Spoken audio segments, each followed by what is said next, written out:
Aina. Halo, aku Adel. Halo, aku Dava. Halo, aku Grisel. Halo, aku Alita. Aku Marcelino. Halo, aku Ajeng. Sudah. Halo, saya Fabio.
Oke, di sini kami akan membahas judul yang berjudul Analisis Perkembangan Psikologi Korban Kekerasan Seksual di Panti Asuhan Tangerang pasca kejadian.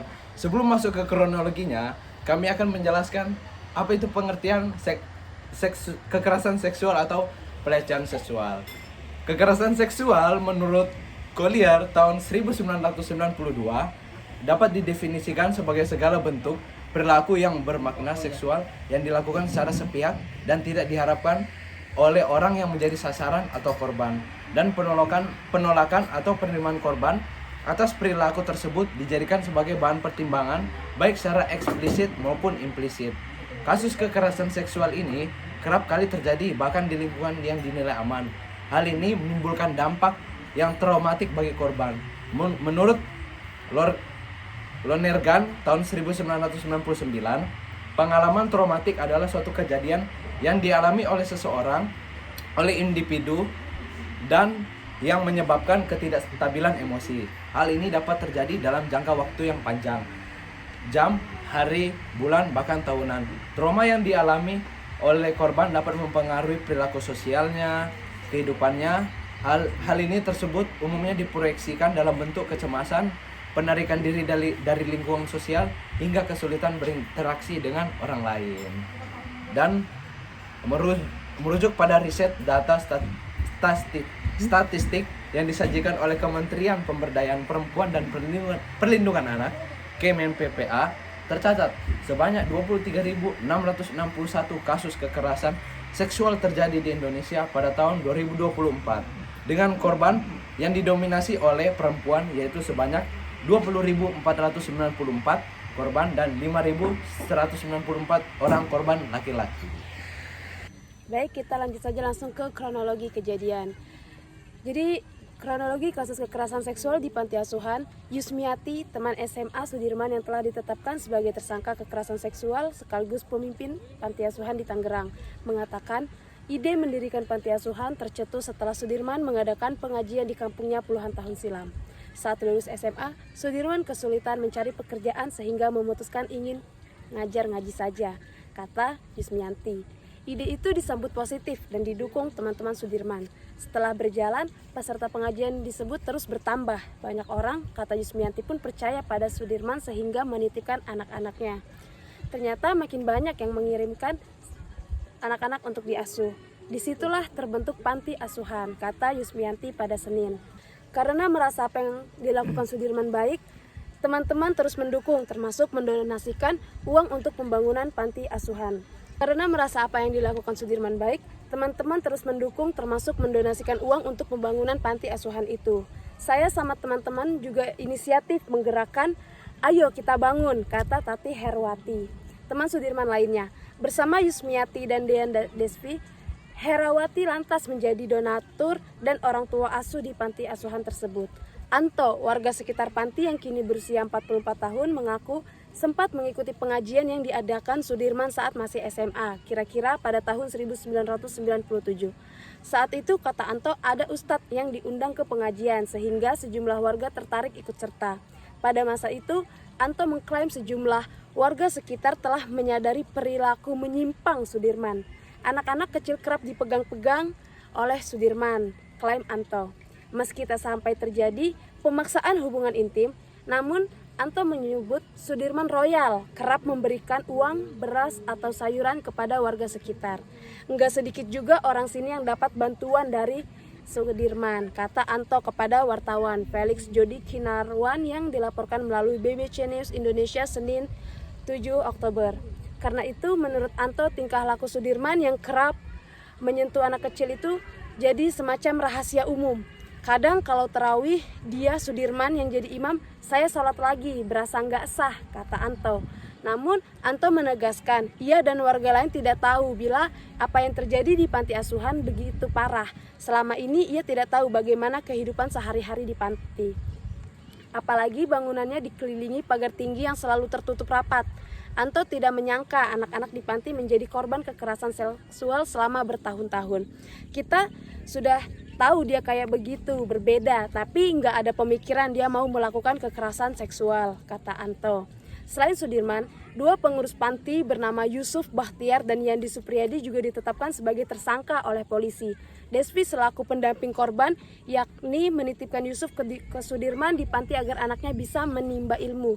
Anto membuat klaim bahwa Sudirman lihai mengambil hati orang-orang sehingga banyak yang menjadi donatur panti.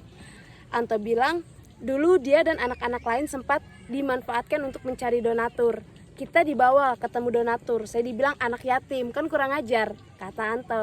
Padahal kita ini masih ada bapak, masih ada emak. Desvi mengatakan, ia dan para donatur lain tertipu karena performa Sudirman begitu rapi, manis, dan agamis. Warga setempat bilang, dia baik, suka sedekah, berbagi macam di mana-mana, kata Desvi yang dikenal juga sebagai aktris sinetron. Di depan saya juga keseringan lidahnya berzikir. Atas alasan itu, Desvi kerap mengenalkan Sudirman ke teman-temannya yang sesama selebritas di dunia hiburan, yang kemudian ikut memberikan donasi bagi panti asuhan yang dikelola oleh pelaku.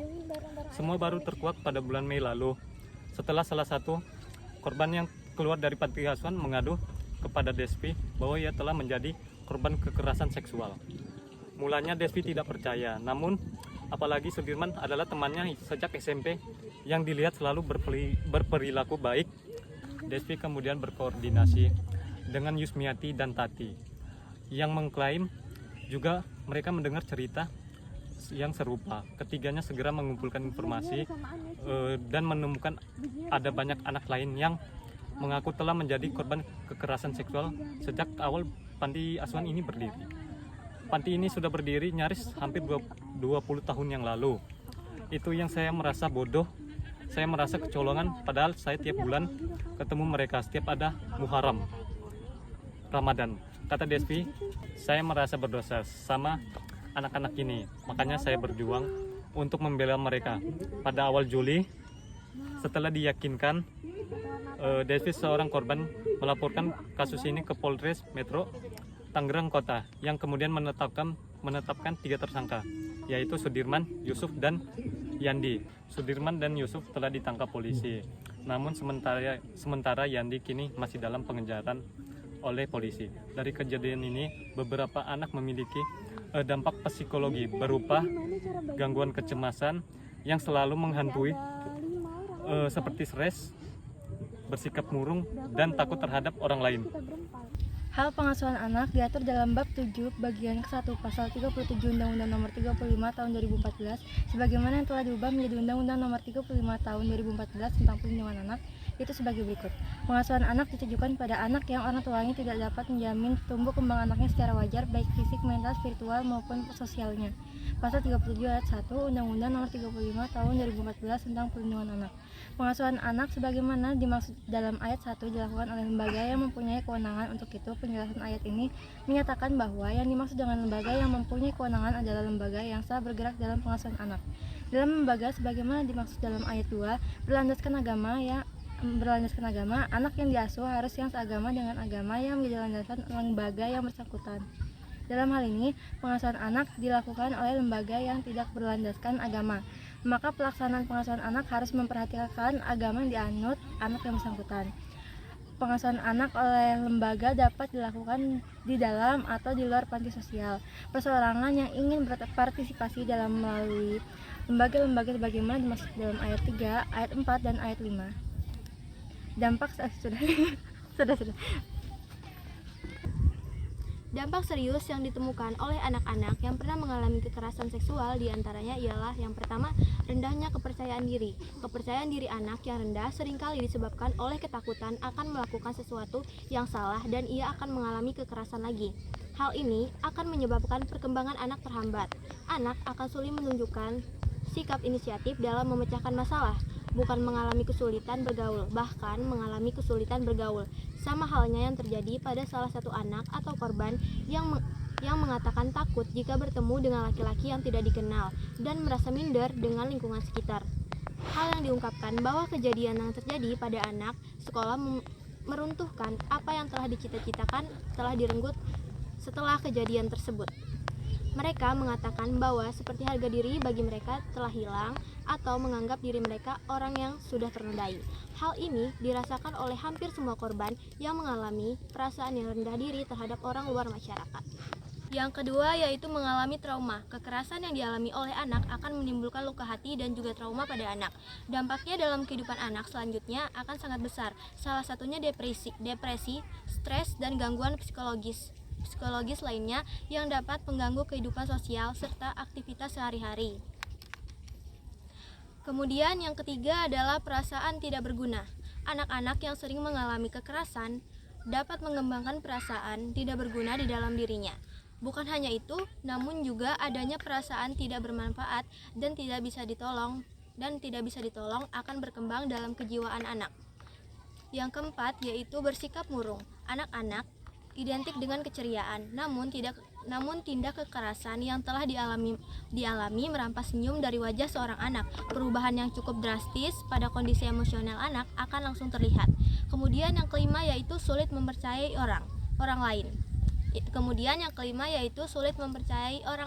Anak yang mengalami kekerasan merasa kehilangan figur orang dewasa yang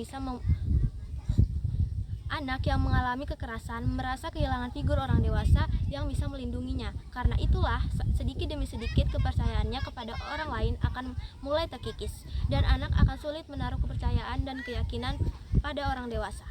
Kemudian yang terakhir, nomor 6 yaitu secara mental. Dampak yang satu ini dirasakan beberapa anak setelah kejadian yang dialami oleh sang anak. Hal tersebut tergantung di mana area pelaku melakukan kekerasan pada anak, seperti area intim atau pelaku melakukan tindakan kekerasan lainnya di saat kejadian seperti mencekik dan memukul sang anak. Baik. Studi tentang perkembangan psikologi korban kekerasan seksual di panti asuhan setelah kejadian merupakan topik yang sangat relevan dalam konteks penanganan masalah sosial dan psikologis yang dihadapi oleh anak-anak yang mengalami kekerasan. Kejadian kekerasan seksual pada anak tidak hanya menimbulkan dampak fisik, tapi juga dampak psikologis yang mendalam dan yang dapat mempengaruhi perkembangan mereka dalam jangka panjang. Di panti asuhan, anak-anak ini membutuhkan pendekatan yang lebih sensitif, tetapi terapi psikologis yang intensif, serta dukungan sosial yang memadai untuk membantu mereka memulihkan diri dan berkembang dengan baik. Perkembangan psikologis mereka sangat dipengaruhi oleh beberapa faktor, mulai dari pengalaman traumatik yang dialami, kualitas dukungan dari lingkungan panti asuhan, hingga pendekatan yang diterapkan oleh tenaga pendidik dan psikolog. Panti asuhan harus berperan sebagai lingkungan yang aman dan mendukung, di mana anak-anak dapat mulai memproses trauma mereka dan mendapatkan keterampilan hidup yang memungkinkan mereka untuk menghadapi tantangan di masa depan. Secara keseluruhan, analisis perkembangan psikologi korban kekerasan seksual di Panti Asuhan Tangerang pasca kejadian menunjukkan bahwa pemulihan psikologis anak-anak korban kekerasan memerlukan pendekatan yang holistik, intervensi psikologis yang tepat, pendampingan sosial yang berkelanjutan, dan perhatian terhadap kesejahteraan mental. Mereka perlu untuk membantu para korban untuk mengatasi trauma dan memperbaiki kualitas hidup mereka. Para korban juga harus berani untuk speak up ke orang lain dan berani untuk menyuarakan hak diri mereka. Begitu juga dengan tempat yang seharusnya menjadi tempat untuk menimba ilmu yang mendukung penyembuhan dan rekonstruksi identitas anak yang rusak akibat kekerasan seksual. Diperlukan juga kolaborasi antara pihak pendidik, tenaga medis, psikologis, dan Diperlukan kolaborasi antara pihak pendidik, tenaga medis, psikolog, dan masyarakat untuk memberikan dukungan yang berkelanjutan kepada anak-anak korban kekerasan seksual ini, agar mereka dapat berkembang dengan sehat secara fisik, emosional, dan juga sosial.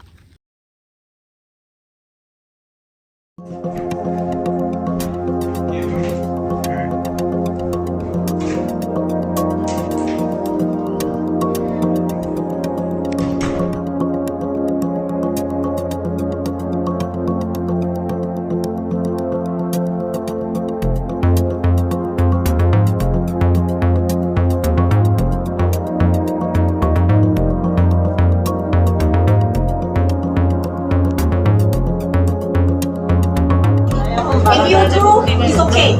I will take my report. But not true. I will do report and make sure you inside.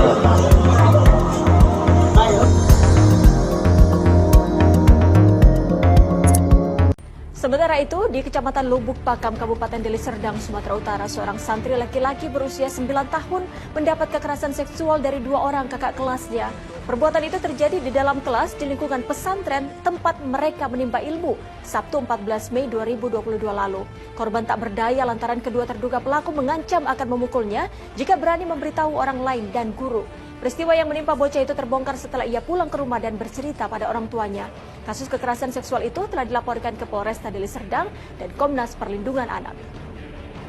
Jadi bujuk rayunya ada di sana, dilakukan. Lalu kemudian janji-janji. Kemudian juga diarahkan pada ancaman dan seterusnya. Jadi proses itu bukan sekali, 2 kali. Nah pada saat dia sudah tidak tahan lagi, kira-kira 5 hari yang lalu, dia baru mengadu pada ibunya. Jadi memang betul-betul sudah diincar dari